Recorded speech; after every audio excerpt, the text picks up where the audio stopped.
This happened 4 years ago during a hunting trip in eastern Kentucky, and I haven't set foot in those woods since. I'm 34 now, work as an electrician, and I've been hunting whitetail with my uncle since I was 12. I know these mountains. I know the animals that live in them. What I saw that November wasn't any animal I've ever known. My uncle owns about 200 acres of woodland outside a small town I won't name, not because I'm trying to be mysterious, but because I don't want anyone going out there looking for what I found.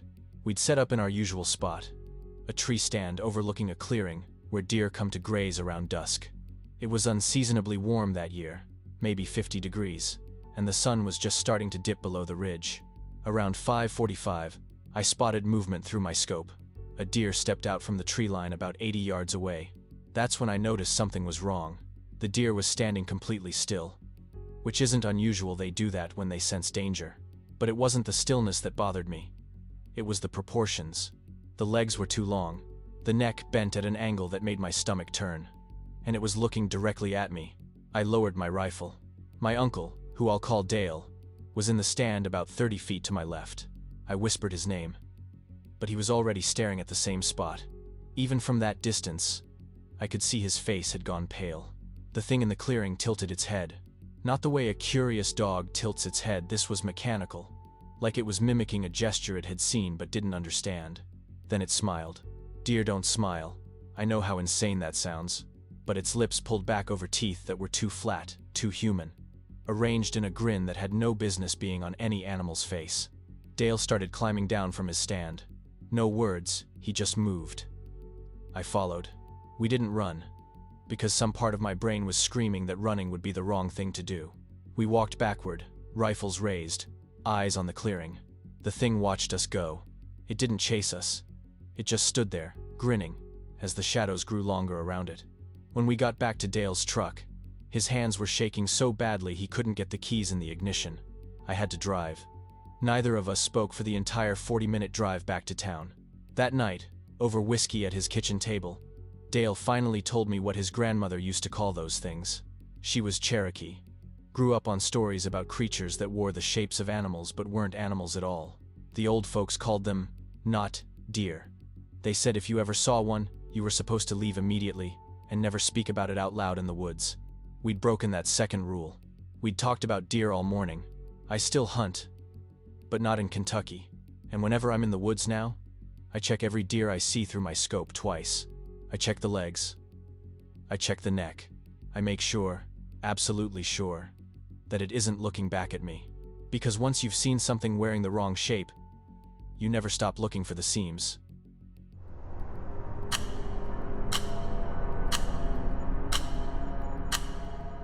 This was about 2 years ago, and I still sleep with a light on because of it. I'm 29, a middle school teacher, and at the time I was engaged to a woman named, I'll call her Eva. Eva was first-generation American. Her mother had immigrated from Romania in the early 80s. Her grandmother, who we called Bunica, still lived in a small village in the Carpathian foothills. When Bunica got sick, Eva wanted to visit her before it was too late. I took time off work, and we flew into Bucharest, then drove 6 hours into the mountains. The village was beautiful in a way that felt ancient. Stone houses with wooden shutters, a church with a crooked steeple, forests pressing in on all sides. Bunica's home was at the edge of the village, right where the trees began. She was frail but sharp-eyed, and she seemed delighted that Eva had brought her American boyfriend to meet her. On our second night there, I woke up around 3 a.m., needing to use the bathroom. The outhouse was behind the house, about 50 feet from the back door. I grabbed my phone for light and stepped outside. The moon was full, and the air was freezing. As I walked toward the outhouse, I heard something that made me stop, a woman's voice singing. It was coming from the forest. The song was beautiful, haunting. The melody rose and fell like something from a lullaby, but the words weren't Romanian. They weren't any language I recognized. And they were getting closer. I should have gone back inside. Every instinct told me to turn around, but I couldn't. My feet wouldn't move. I just stood there, phone forgotten in my hand, staring at the tree line. That's when she emerged from the shadows. A woman, pale as milk, with dark hair that hung past her waist. She was wearing what looked like a white nightgown, and she was walking toward me with slow, deliberate steps, still singing. Her eyes found mine. They were black, Not dark brown black, like holes cut into her face. Something grabbed my arm and yanked me backward. I stumbled, the spell broken, and found myself staring at Bunica. This 82-year-old woman who could barely walk had somehow made it outside, and was now dragging me toward the house with surprising strength. She was muttering something under her breath, a prayer, I realized. She didn't stop until we were inside with the door bolted. Eva came running down the stairs, asking what happened. Bunica silenced her with a look, then turned to me. Her English was broken, but I understood enough. "You hear singing in forest," she said. It wasn't a question. "You, no go. Never. She takes men who follow." She wouldn't say anything more that night. But the next morning, over strong coffee, Eva translated while her grandmother explained. The villagers called her Yele, one of the forest spirits from old Romanian folklore. They were said to be the ghosts of women who died before their wedding night, cursed to wander the woods forever. Their singing could entrance men, draw them into the forest. Those who followed were never seen again. I asked Bunica how she'd known to come outside.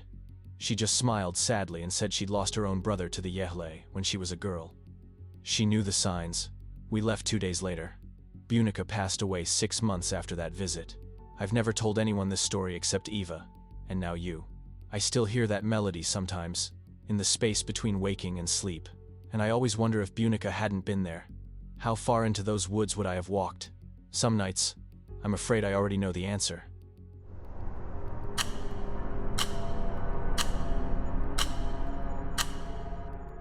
This happened when I was 19, and it's the reason I moved out of my hometown and never looked back. I'm 31 now, work in IT in Houston, and I haven't visited my family in Terrebonne Parish since the night I'm about to describe.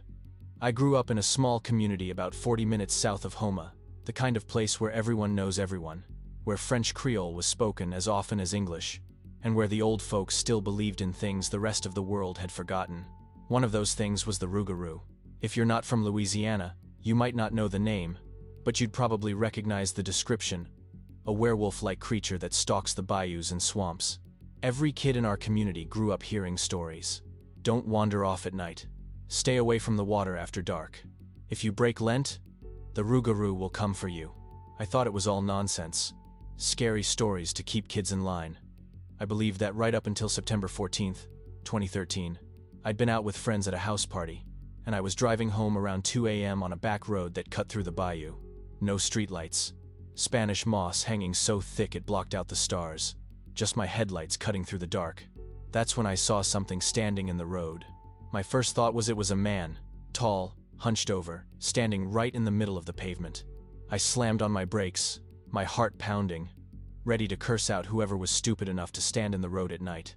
Then, it turned toward my headlights. I don't have the words to describe what I saw. It had a human shape, 2 arms, 2 legs, but the proportions were all wrong.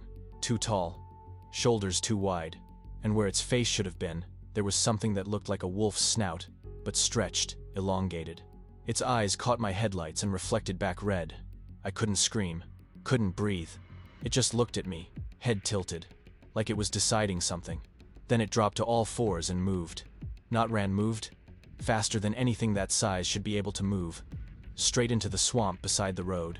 I heard it crashing through the underbrush, then splashing, then nothing. I don't remember driving home. The next thing I knew, I was in my driveway, shaking so hard my teeth were chattering. I told my grandmother the next morning. She didn't laugh. She didn't tell me I was imagining things. She just nodded slowly and made the sign of the cross. "You saw the rougarou," she said. "You're lucky it let you go." She wouldn't explain what she meant by that.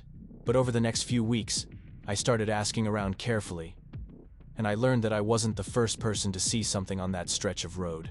There had been sightings going back decades. A few people had even gone missing over the years. Their cars found abandoned near the bayou, no sign of struggle. The police always wrote it off as accidents or people getting lost in the swamp, but the old folks knew better. I left Louisiana 3 months later. I told my family it was for work, for opportunity, for a fresh start. All of that was true. But the real reason? I couldn't drive that road again. Couldn't look at the bayou at night without seeing those red eyes staring back at me. Couldn't shake the feeling that the rougarou had let me go that night for a reason, and that my luck wouldn't hold a second time. My grandmother passed away last year. Part of me wanted to go back for the funeral, to see her one last time. But the service was in the evening. I would have had to drive that road in the dark. I sent flowers instead. Some people might call me a coward for that. Maybe I am. But they didn't see what I saw. They didn't feel that ancient, predatory intelligence studying them, deciding whether they were worth the chase. The rougarou is real. The old stories are real. And if you're ever driving through the Louisiana bayou at night and you see something standing in the road, don't stop. Don't look. Just drive.